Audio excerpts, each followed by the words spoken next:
स्वराज्याचं स्वप्न पूर्ण झालं.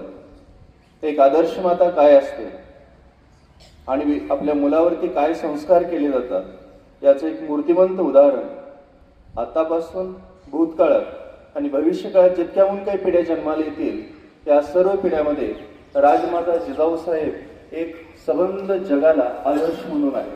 त्यांच्या आज या ठिकाणी जयंती साजरी होत आहे. यांच्या प्रसंगी आपले इथले अध्यापक या ठिकाणी आपलं मनोगत व्यक्त करणारच आहेत.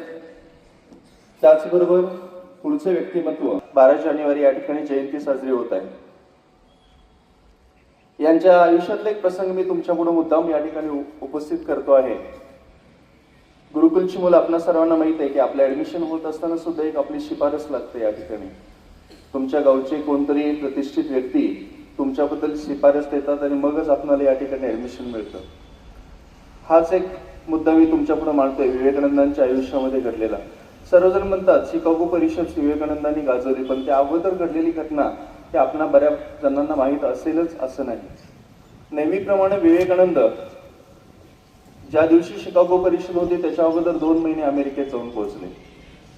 आणि जसं आमची काही विसरभोळेपणा होतो शिक्षकांचा, तसं सगळ्याच भारतीयांचा विसरभोळेपणा होतो. आणि विवेकानंद सुद्धा सोबत आणायचं शिफारसपत्र आणि बाकीचे कागदपत्र सगळेच विसरून ते पुढे गेले. अन्याय, अत्याचार व जुलूम करीत अशा या काळात पारतंत्र्यात यश, स्वाभिमान, कीर्ती आणि मातृभूमीचा देणं लाभलेल्या या यदुवंशात लखोजीराव जाधवांच्या घरी म्हाळसा राणींच्या पोटी आमचा जन्म झाला. 4 भावंडांच्या पाठीवर हे कन्यारत्न जन्माला आलं. म्हणून प्रत्येकाला हत्तीवरून साखर वाटण्यात आली. आजच्या माझ्या मातांनो, बहिणींनो, आपण किती जणी आपल्या मुलीचं स्वागत खुल्या मनाने करता?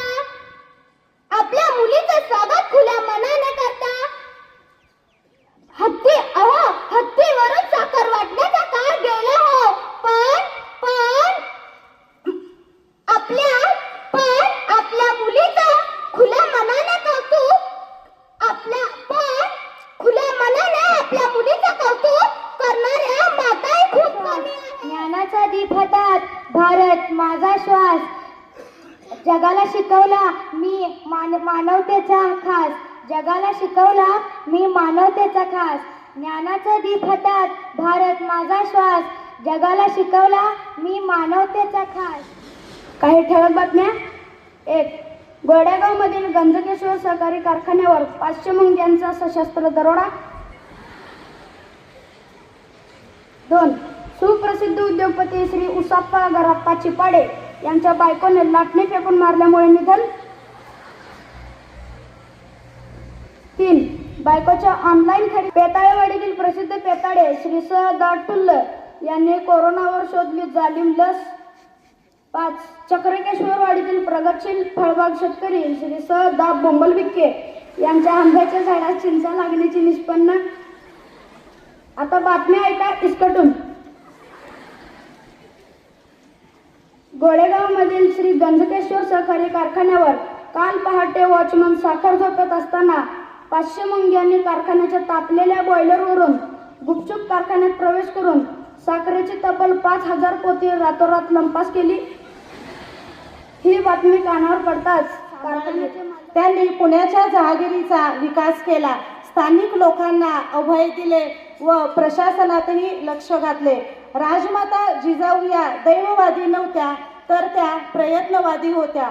संकटांना धैर्याने सामोरे जाऊन व त्यांना तोंड देऊन स्वराज्याचे ध्येय गाठण्यासाठी त्यांनी नेहमी शिवाजी महाराजांना प्रोत्साहित केले आहे. तसेच त्यांनी मराठी भाषेचे सुद्धा पुनरुज्जीवन केले आहे. हिंदवी स्वराज्याची स्थापना करून धार्मिक व मानसिक गुलामगिरीतून मुक्त होता येते, हा मार्ग त्यांनी दाखविला. राजमाता जिजाऊंनी स्त्री शक्तीचे प्रतीक म्हणून सुद्धा काम केले आहे. ज्यांच्या आवाजामुळे अमेरिका सुद्धा गजबजला असे ते महान व्यक्तिमत्व म्हणजे स्वामी विवेकानंद. स्वामी विवेकानंद हे नेहमी भारताच्या युवकांना जागृत करण्यासाठी प्रयत्न केलेले होते. स्वतः आत्मविश्वास, चरित्र आणि ध्येय आणि देशभक्तीची भावनांनी अगदी भरभरलेले होते. त्यांच्या अंतरंगामध्ये देशभक्तीची भावना अतूट अशी होती. असे हे महामानव म्हणजे स्वामी विवेकानंद. ते नेहमी म्हणत असत, उत्कृष्ट जागृत प्राप्य वरांनी बुधेत. मला हे वाक्य आठवतं, राजस्थानमध्ये 11वीला मी प्रवेश घेतलेला होता आणि एका नदीच्या बाजूला एक शाळा होती. तर जात असताना लगभग 35 किलोमीटरचं अंतर होतं. दररोज आम्हाला बसमधून जावं लागायचं आणि त्या शाळेच्या गेटवरती लिहिलेलं होतं, उत्कृष्ट जागृत प्राप्य वरांनी बुधेत. मला उत्कृष्टात म्हणजे उठा इतकं लक्षात आलं, जागृत म्हणजे जागे व्हा हेही लक्षात आलं, परंतु लवकर लक्षात आलं नाही की प्राप्य वरांनी बोधेत म्हणजे काय. मग 2-3 दिवस गेले. कॉलेजमध्ये 11वीला शाळेमध्ये बसलो होतो. जैन दर्शनाचार्य पंडित राजकुमारजी शास्त्री आम्हाला हिंदी विषय शिकवायचे आणि शिकवत असताना पहिलाच पाठ होता शिक्षा आणि ते शिक्षा पाठ होतं स्वामी विवेकानंदांच्यावरती.